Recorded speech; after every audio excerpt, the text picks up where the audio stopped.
long have I been doing this rant thing? Since what, 2007? And y'all are still watching? Thank you. I've commented at length on the relationship between blacks, Democrats, and the Republican Party. Videos like Begin Deprogramming, where I examine that often asked question, why is it that the majority of the black community consistently votes Democrat? What's funny is that you kind of have to scratch your head and wonder, why is it that the majority of the black community votes Democrat? But back in the day when the majority of the black community voted Republican, it was pretty clear why. Actually, that's not entirely true. If you were wondering why blacks voted for Republicans, it was because you were wondering if they had a death wish. Am I lying? Man, you ain't got to look that far today to see the hostility that'll come your way if you're black and you dare to be a Republican. And just a few decades ago, that hostility came along with lynchings. Now, people have been led to believe that these lynchings were done by a bunch of crazy rednecks running around in white sheets because that's the American way. But y'all, it wasn't the American way. It was the Democrat way. The Ku Klux Klan was the terrorist fraternity founded by the Democrat Party, and their message was simple: vote or die. And when you vote, you make sure it's for Democrats. Now, who is it that was carrying on that vote or die message? Oh yeah, Diddy. Now, do you think that whole vote or die, rock the vote campaign is propaganda for you to vote Republican? No, it's for you to vote Democrat. The Klan wanted white voters to vote Democrat. They didn't want black folks to vote at all. But if black people were going to vote, they wanted them to vote Democrat too. And you can be sure that the Klan has some choice words for black people who voted Republican. Why don't you learn this stuff in public school? Because the public school system is run by the Democrat Party and the unions. But what the scratch and sniff happened, man? The Democrat Party has been the pro-slavery party, the pro-segregation party, the anti-civil rights party, but the majority of the black community votes Democrat. Now, some will say it's because Martin Luther King gave his endorsement to Democrat John F. Kennedy. This supposedly happened after Robert Kennedy made a few phone calls to get Martin Luther King released from jail. But that same Robert Kennedy that made a few phone calls to get Martin Luther King released from jail is the same Robert Kennedy that gave the okie dokie to J. Edgar Hoover to tap Martin Luther King's phone. They wanted to catch Martin Luther King engaging in dialogue that was favorable to communism. They didn't like Martin Luther King. Know why? Because he was a Republican. And actually, man, as far as I know, he never did endorse John F. Kennedy because Martin Luther King was a church pastor who stood by the principle of not endorsing candidates. Martin Luther King offered his thanks to the Kennedys. I don't think he offered an endorsement. But there's Martin Luther King Sr., who was also a Republican. He knew that the Democrats were not friends of the black community, and that included the Kennedys. Why would Martin Luther King endorse John F. Kennedy? Allow me to speculate. Could it be that Martin Luther King Sr. also got a phone call? A phone call that might have gone something like, look here, you want a safe and speedy release of your son from jail? How about a friendly nod for Kennedy in exchange? Not to mention, while John F. Kennedy was a senator, he opposed the civil rights bill that was being advanced by the Republican President Eisenhower. Now, like Republicans, Democrats like the Kennedys back then didn't like communism, and Southern Democrats really hated communism. But let's clear this up though. Hating communism does not make you a capitalist, and it does not make you a conservative. Adolf Hitler hated communism too, but that didn't make him a capitalist or a conservative. I have to point this stuff out because the Democrats know that they're being exposed, so they've been going around and changing some things. So when you go out and research and Google this stuff, you're going to find that the word Democrat is being replaced by the word conservative. Especially when you go research them Southern Democrats, or Dixiecrats as they call them. They're changing the language, y'all. That's how they do. You know, kind of like the term global warming is being replaced by the term climate change. They got their foot ankle deep in their mouth on that one, and they're sore losers about it, man. And sore losers are always trying to change the game. But more and more people are starting to call Democrats out on this stuff. What you mean global warming, man? It's actually been kind of cool.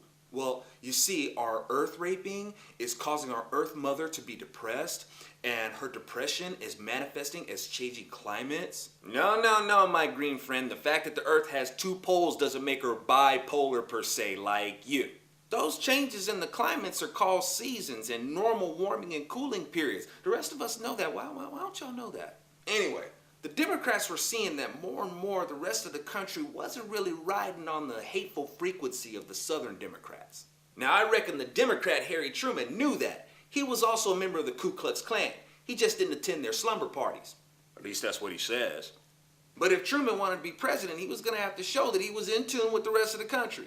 He was going to have to show that he was hip, he was cool, denying civil rights to blacks is for squares, man. So he throws down with things like signing an executive order to end segregation in the military and to end discrimination in federal employment. That made him look a little better to the rest of the country, and it made Democrats look a little better to black people. But to his racist homies in the South, he's like, now don't y'all go thinking I'm expecting you to enforce all this civil rights crap. That's where Eisenhower comes in. He's the one who actually put into action what Truman only put on paper. Eisenhower moved to desegregate schools and the military. And if he had any reservations about desegregating schools, it was because he felt it was an issue that needed to be resolved on state levels. But Eisenhower did see that these people were being jerks and that their laws conflicted with the supreme law of the land. That's why there's that instance of Eisenhower sending in military support to make sure that black kids could go to school. Now, Martin Luther King did ask Eisenhower for more help. He wanted Eisenhower to be more verbal against what was happening in the South. And Eisenhower's like, man, I've been expressing my views on this, and to tell you the truth, I really don't know what good another speech for me is going to do for you. And Eisenhower was right, because the speech that was going to be the super rump shaker wasn't meant to come through Eisenhower. It was meant to come through Martin Luther King. So between Truman and the Kennedys, what civil rights meant was votes. It's like Truman set up the ball and the Kennedys spiked it. The Democrat Margaret Sanger already said it. You want to hoodwink them Negroes? You make nice with their ministers. And when Robert Kennedy got Martin Luther King released from jail, it made Democrats look good to the black community. So of course the black community was really disenfranchised. And when Martin Luther King busted on the scene to be the champion of civil rights, he really had the hearts of the black community with him, as well as a lot of other Americans. And when the people saw that their champion was freed from jail by a Democrat, they were so happy that they forgot that it was Democrats who put Martin Luther King in jail in the first place. They forget about Democrats like George Wallace and Democrats like Bull Firehose KKK Connor. There's the pro-segregationist Democrat Ernie Vandiver, the governor of the state that Martin Luther King was jailed in. FDR was instrumental in getting black people to start switching over to Democrat because of entitlements. See, the Democrats have had a system. You gotta break the black community down, and every once in a while you gotta give them a little something, so they stay tolerant of the place that you've reduced them to. Now, the Democrats knew at some point the black community was going to rise against them. But that's okay, because they had a plan for that, and they still use that plan today. Well, all that awful stuff that's been happening to you? It was those dang Republicans. We've always been with you, brother.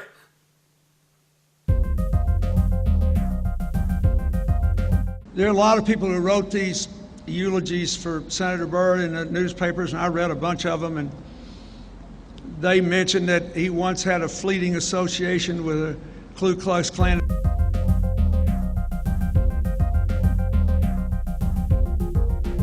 And what does that mean? I'll tell you what it means.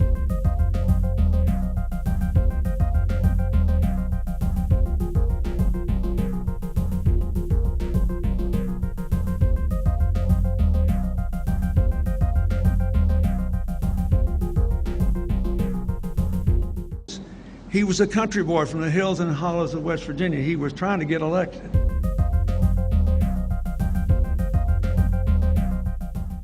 And maybe he did something he shouldn't have done, and he spent the rest of his life making it up. And that's what a good person does.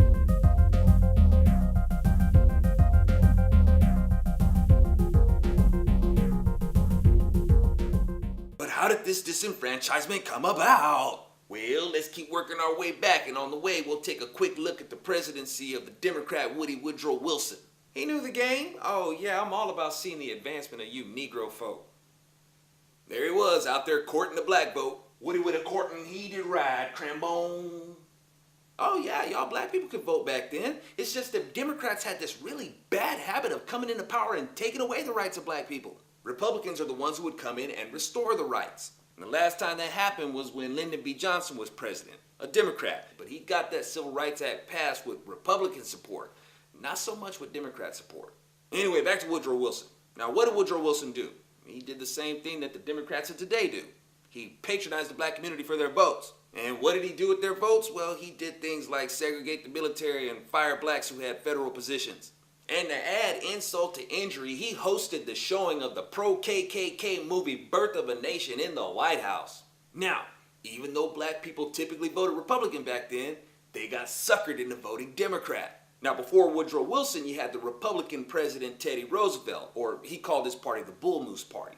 He was Still a Republican though. Teddy Roosevelt was digging Booker T. Washington, who was also a Republican. Teddy and Booker T kicking it at the White House. Bullet. Teddy Roosevelt, a Republican, invites blacks in. Woodrow Wilson, a Democrat, kicks blacks out. Yet black people today say we love them Democrats. Teddy Roosevelt had to work to repair civil rights due to the damage done to it by Southern Democrats. Southern Democrats had become really mad about all these coon-loving Republicans being in the White House for so long. So the Klanocrats were dispatched to turn up the heat on how people were gonna vote. So why the loyalty to the Democrat Party? Well, let's keep working our way on back. So let's look at the South wanting to break away from the Union. You got the Southern Democrat representatives that wanted to break away so they could be the slave-holding Confederate states. Oh yeah? Well, how come black men were fighting with Confederates in uniform? Because they had to? They had to be in uniform, y'all, because the Confederate military didn't want to mistake them for runaway slaves with guns and shoot them. They needed every man they could get. It's another example of Democrats using black people when it's convenient for them. So those slaves were forced to fight, and those slaves that were fighting against the Union were hoping to get captured by the Union. Don't get me wrong, you have many of them slaves that were led to believe that the Union was the enemy. Kind of like how it is today. You got many in the black community that are led to believe that the Republicans are the enemy. And I'm sure there were just a lot of slaves out there that were eager to shoot at some white people, huh? Oh, I mean, come on. Now, even today, you have these left-wing cynics that would rather be suspicious of Abraham Lincoln because he said this. My paramount objective in this struggle is to save the Union, and is not either to save or destroy slavery. If I could save the Union without freeing any slave, I would do it. And if I could save it by freeing all the slaves, I would do it. And if I could do it by freeing some and leaving others alone, I would do that also. But there's what he said, and then there's what he did. Now, I could be all hung up on that and bitter about it too, but then I think about what the Democrat General George B. McClellan said. Our bloody Civil War has now lasted years under the mismanagement of Abraham Lincoln. Nearly 1 million white lives have been sacrificed. So the Democrats of today try to say that Lincoln was indifferent to slavery, but the Democrats of Lincoln's day saw Lincoln as clearly anti-slavery, and they didn't like it. McClellan also charged Lincoln with this.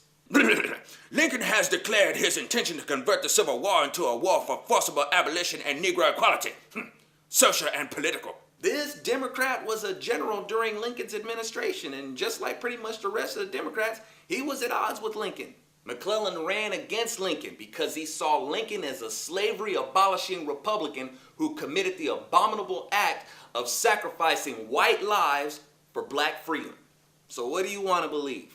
That Lincoln didn't really care about blacks because of a few lines that he stated?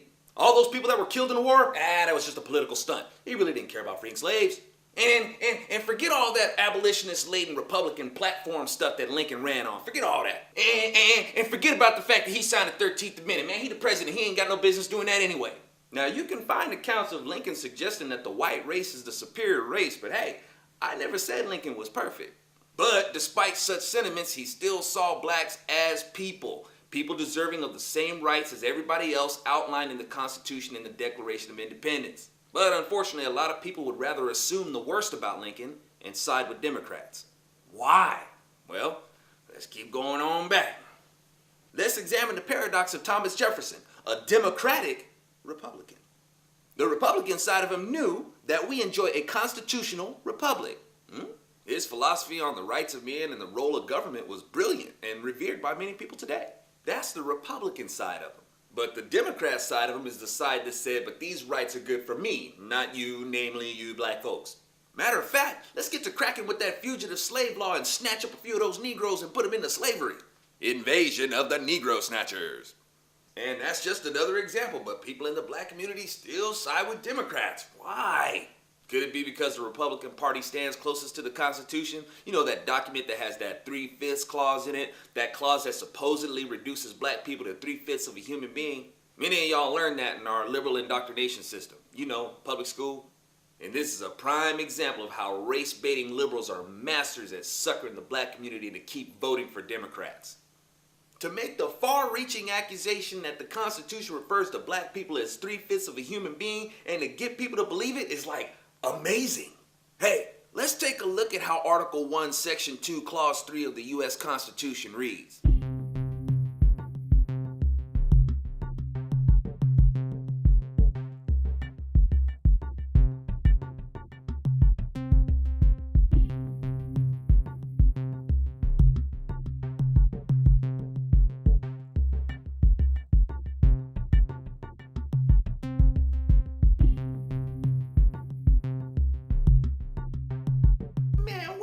get that black people are 3/5 of a human being out of that?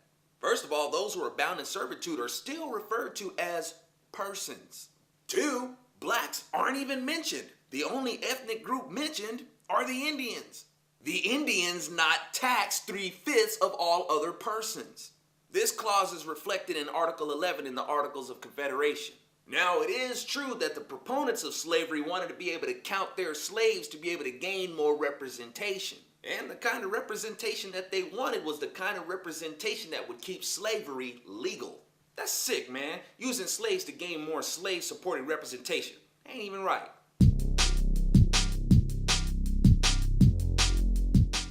The anti-slavery founders laid down a 3/5 clause to protect the slaves. See, the pro-slavery founders considered slaves property, not people. But they considered them people when it came time to get more representation. And the anti-slavery founders are like, man, you can't be selective about when they're people. So yeah, there were founding fathers that thought that slavery was okay and that blacks were less than human. Those would be your patriarchs of the Democrat Party. And those who opposed slavery were the patriarchs of the Republican Party. So I gotta tell y'all, I really don't see what the 3/5 clause in the Constitution has to do with slaves or persons' worth. But to me, it's making a clear distinction of how Indians will be excluded from being counted. Meaning if they wanted to count an Indian in their state, that Indian had to be taxed at least 3/5 of what everybody else was paying. There had to be some sort of criteria put on the Indians so the pro-slavery folks wouldn't try to count all of them. Anyway, that's my take on it. You can get mad all you want. Now look, y'all, we know that white people have done rotten things to black folks. And not only that, they made it illegal to do rotten things to black folks. But check this out. They were Democrats. So how is it today that the majority of the black community are still loyal Democrat voters? Because for the last 50 plus years, the Democrats have had control over the entertainment industry, the media, and the educational system. They run the mediums of social engineering. They're really good at poisoning the water, framing somebody else for doing it, and then showing up pretending to be the doctor who can cure what ails you. But of course, there's a lot of stuff to research out there, y'all. These are just the conclusions that I come to when I put my little 2 and 2s together. But you know why I believe what I believe and why I'm a conservative Republican and stuff? Because what I believe doesn't make me angry. I'm a Republican because I dig this republic that protects my freedom to worship God, and I want to keep it that way. Democrats tend to believe what makes them angry, as if negativity is the affirmation of reality.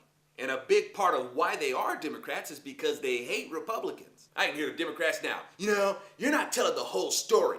No, it's y'all who haven't been telling the whole story. Matter of fact, y'all have been telling a story with holes. We've been hearing y'all's side.